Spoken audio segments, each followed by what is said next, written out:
চলো আজ জানি তাহলে টেলমি সার্টেন। আগের যে ভিডিওটা ছিল ওটার মধ্যে ব্লাড প্রেসারের যত ও অ্যান্টি হাইপারটেনসিভ ড্রাগ ছিল সবগুলোই বলেছিলাম, টেলমি সার্টেনটা বলা হয়নি। এটা একটা আলাদা করে ভিডিও বানিয়েছি। তো শুরু করা যাক আজ। টেলমি সার্টেন এটা এআরবি, অ্যানজিওটেনসিভ রিসেপ্টর ব্লকার। এই ধরনের ড্রাগ, এটাও ব্লাড প্রেসার কমানোর জন্য anti hypertensive drug.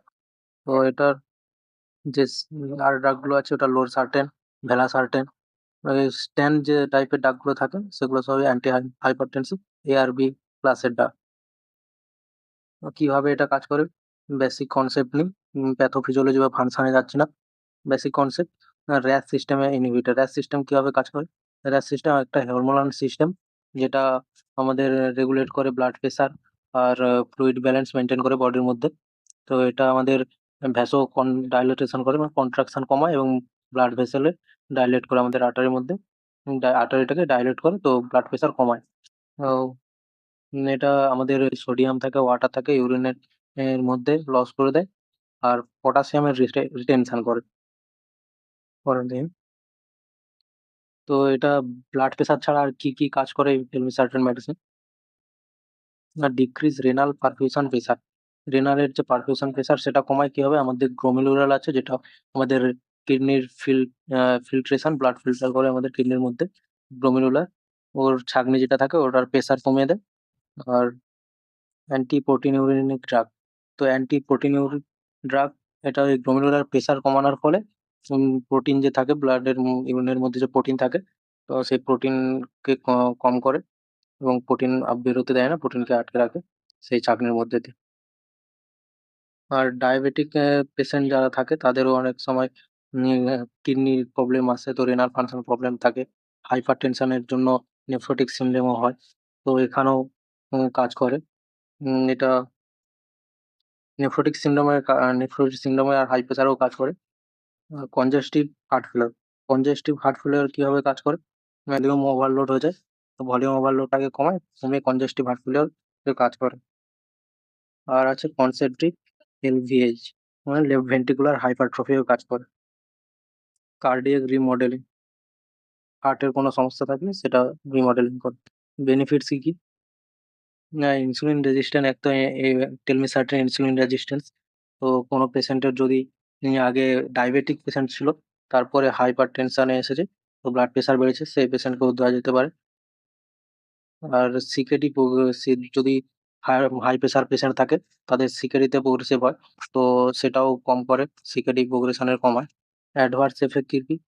Adverse effect যেটা খুবই ডেঞ্জারাস, সেটা কোনো মানুষের ডেথও করে দিতে পারে। হাইপার ক্যালেমিয়া, যেটা বলা হয়েছিল যে পটাশিয়ামের রিটেনশন হয়, সোডিয়াম ওই পটাশিয়াম আমাদের শরীরের মধ্যে বেশি হয়ে যায়, তো পটাশিয়াম বেরোতে পারে না ইউরিনের মধ্যে, যে তো এখান থেকে হাইপার ক্যালেমিয়া হতে পারে। তো হাইপার ক্যালেমিয়া হলে কিন্তু কোনো মানুষ মারা যেতে পারে। তো এখানে যদি কারোর হাইপার ক্যালেমিয়া থাকে, তো ওটা তাদের হিস্টোরি ভালো করে জেনে নিয়ে, পেশেন্টের হিস্টোরি জেনে নিয়ে আর সিমটমস দেখে তারপরে সার্টেন মেডিসিন প্রেসক্রাইব করা যাবে। হাইপোটেনশনও হয়, তো প্রথমে সার্টেন হাইপোটেনশন করে দেয়, ব্লাড প্রেশার একদম ডাউন করে দেয়। তো এটা কোনো কোনো পেশেন্টের হতে পারে, তো এটা কোনো ভয়ের নয়, এটা মেডিসিন চালিয়ে যেতে হবে। ওটা কিছু 2-3 দিন, 1 সপ্তাহ পর ওটা শুট করে যাবে। হাইপোটেনশন টুকটাক ম্যানেজমেন্ট করে রাখতে হবে। একেআই, একেআই অ্যাকিউট কিডনি ইনজুরি কিভাবে করবে? বাইরে রেনাল আর্টারি স্টেনোসিস, আমাদের যে কিডনির যে আর্টারিয়াল থাকে, আর্টারিস তার সংকোচন করে দেয়, মানে স্টেনোসিস হয়ে যায়, তো সেখান থেকে অ্যাকিউট কিডনি ইনজুরি হতে পারে। আর প্রেগনেন্সিতে দেওয়া যাবে না, প্রেগনেন্সিতে ফিটাসের সমস্যা হতে পারে। আর কন্ট্রাইন্ডিকশন। ডোজ, ডোজ 20 থেকে 80 mg পার ডে দেওয়া যেতে পারে আফটার ব্রেকফাস্ট, সকালে খাওয়ার পর। আর 6টা জিনিস, সবশেষে 6টা জিনিস মাথায় রাখতে হবে। সেগুলো কি কি? না, এটি একটি অ্যান্টি হাইপারটেনসিভ ড্রাগ, এটা হার্ট ফেলিওরও কমায়। অ্যান্টি প্রোটিনিউরিক, এর সাথে প্রোটিন থাকলে সেখানেও দেওয়া যেতে পারে। সিকেডি, যার সিকিউরিটি প্রোগ্রেশনে গিয়েছে সেটাকে স্লো করে দিতে পারে, যাদের কনিককে কিডনি ডিজিজে আসে, যাদের হাইপার টেনশন থেকে কনিক কিডনি ডিজিজে আছে, সেখান থেকেও সিকেডিতে ট্রান্সফার করে, তো সেটার প্রোগ্রেশনকে স্লো করে দেয়। আর এলভিএইচ, লেফট ভেন্ট্রিকুলার হাইপারট্রফিতেও কাজ করে। আর হাইপার ক্যালেমিয়া, হাইপার ক্যালেমিয়া আমাদের বললাম যেটা আগে, হাইপার ক্যালেমিয়ার ডেথ হতে পারে, তো হাইপার ক্যালেমিয়াও হয়।